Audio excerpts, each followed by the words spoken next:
लेकिन आप upper caste के अपराधियों की बात क्यों नहीं कर रहे? शर्मा, वर्मा, शुक्ला, पंडित जी, चौबे, दुबे हैं, ठाकुर जी की, जिसमें छठे छठाए आपको अपराधी किस्म के एलिमेंट्स मिलेंगे। हमारी पार्टी में अपराधी किस्म के लोग आपको नहीं मिलेंगे। सरकारी मशीनरी का दुरुपयोग करके पुलिस मुठभेड़ में तो बीएसपी के काफी लोगों को मारा गया है। नहीं, जब आप मुख्यमंत्री थी उत्तर प्रदेश की तो आपके इल्म में नहीं आया कि ददवा नाम का कोई अपराधी? जितने बड़े बड़े क्रिमिनल पकड़े गए हैं, अरे आप सिर्फ प्रकाश शुक्ला की क्यों नहीं बात करते? आप ददवा की वो बात कर रहे हो कि वो पिछड़े वर्ग से ताल्लुक रखता है।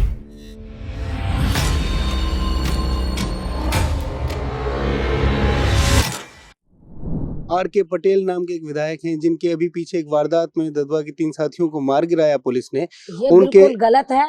तो जिन 3 लोगों को गिराया वो सीधे साधे आदमी हैं, कार्यकर्ता हैं, बीएसपी के कार्यकर्ता हैं। और जब से उत्तर प्रदेश में बीजेपी की सरकार बनी है तो भारतीय जनता पार्टी की सरकार राजनीतिक और जातिगत द्वेष की भावना से कार्य कर रही है।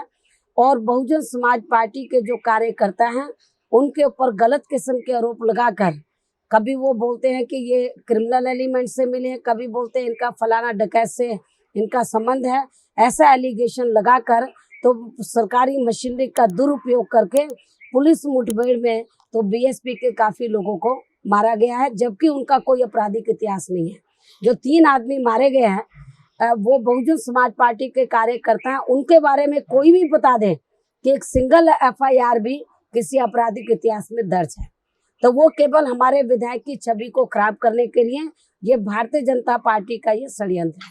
नहीं, सुनने में आया है कि उनमें से जो एक मरा है उसमें बाकायदा पटेल साहब का एक गनर था वो, और अभी पीछे ही वो जेल से छूट कर आया था और इनका बाकायदा गनर था जो जिसकी मौत हुई है। उन 3 में से एक जो है, क्या कहती हैं आप? नहीं, बिल्कुल ये गलत है।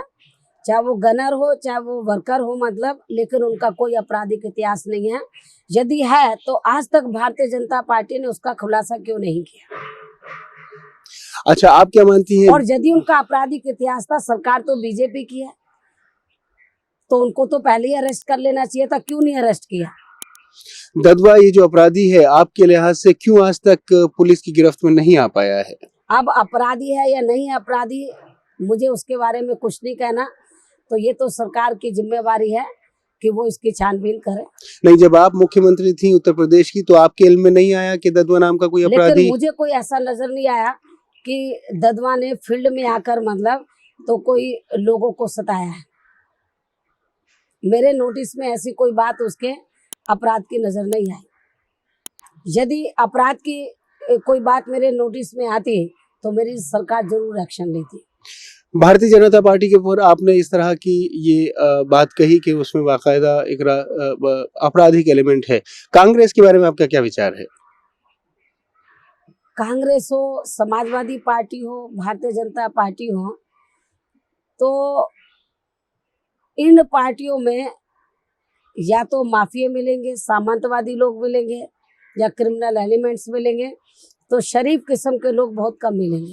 तो सिर्फ हिंदुस्तान में एक बहुजन समाज पार्टी एक ऐसी पार्टी है जिसमें बहुजन समाज पार्टी की या मैं अन्य पार्टी की बात नहीं कर रही, लेकिन जो पार्टियां अपराधीकरण के खिलाफ लंबी चौड़ी बातें करती हैं तो आप उनका इतिहास उठाकर देखिए, और जितने भी क्रिमिनल बड़े बड़े एलिमेंट्स पकड़े गए हैं वो किस पार्टी से ताल्लुक रखते हैं, ये तो आप उठाकर देखो ना, या किस समाज से ताल्लुक रखते हैं। जितने बड़े बड़े अभी जैसे प्रकाश शुक्ला मारा गया, ये कौन है? जाति से ब्राह्मण है। जितने बड़े बड़े क्रिमिनल पकड़े गए हैं वो मनुवादी लोग हैं, अपर कास्ट के लोग हैं, लेकिन बहुजन समाज के लोग आपको बहुत कम मिलेंगे। बहुजन समाज पार्टी में किन लोगों को तैयार किया जा रहा है? बहुजन समाज के लोगों को। तो हमारी पार्टी में अपराधी किस्म के लोग आपको नहीं मिलेंगे। यदि कोई अनजाने में या जल्दी में या बिना छानबीन किए हुए इलेक्शन में कोई आ भी गया तो क्रिमिनल एलिमेंट्स हमारी पार्टी में ज्यादा दिन रुक नहीं पाएगा। जैसे मिस्टर डीपी यादव है, अभी जैसे वो आ गया लेकिन वो हमारी पार्टी में नहीं टिक पाया। क्रिमिनल एलिमेंट्स की जहां असली जगह होती है वो वहीं चला जाता है। पहले सपा में था, उसके बाद बीजेपी में चला गया। तो क्यों नहीं रुक पाता आपकी पार्टी में? क्योंकि हमारी पार्टी क्रिमिनल एलिमेंट्स की पार्टी नहीं है। ये क्रिमिनल एलिमेंट्स की पार्टी होती तो तभी इधर रुकेंगे ना। हमारी पार्टी में हम सही किस्म के लोगों को बढ़ावा देते हैं और हम राजनीति में अपराधीकरण के खिलाफ है।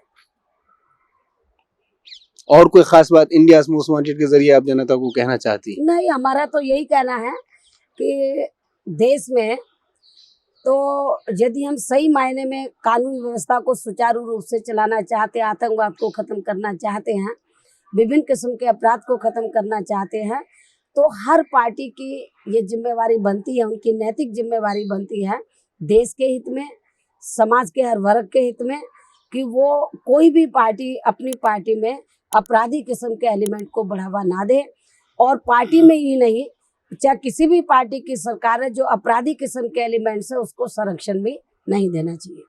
मेरा तो यही कहना है। तो ददवा जैसे अपराधी को, जो कि पिछले 28 साल से श्री प्रकाश शुक्ला की क्यों नहीं बात करते हैं? अब बहुत क्रिमिनल एलिमेंट्स है, आप ददवा की वो बात कर रहे हो कि वो पिछड़े वर्ग से ताल्लुक रखता है, गले से नीचे से नहीं उतर रहा आप लोगों के है।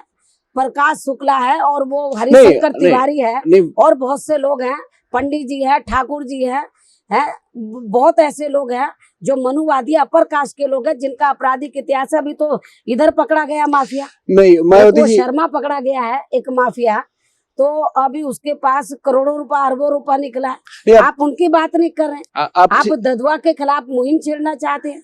नहीं, आप ठीक बात कह रही हैं कि, लेकिन बात यह है कि अपराधी तो बहरहाल अपराधी है, चाहे वो किसी भी जाति से हो।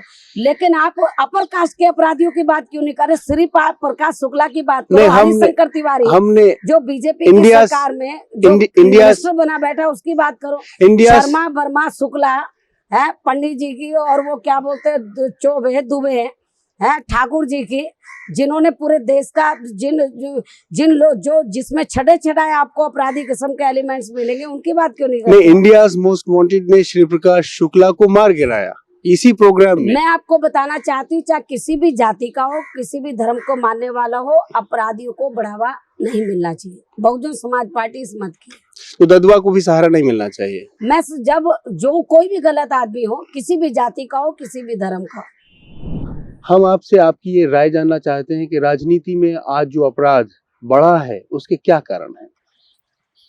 इसका मैं सबसे बड़ा कारण विभिन्न राजनीतिक पार्टियों को मानकर चलती हूँ, क्योंकि जब तक अपराधियों को राजनीतिक संरक्षण नहीं मिलेगा तो अपराधी आगे नहीं बढ़ पाएंगे। लेकिन जब उनको राजनीतिक संरक्षण मिलता है तो तभी क्रिमिनल एलिमेंट्स का मनोबल बढ़ता है और वो विभिन्न प्रकार के क्राइम करके तो आतंक का वातावरण पैदा करते हैं।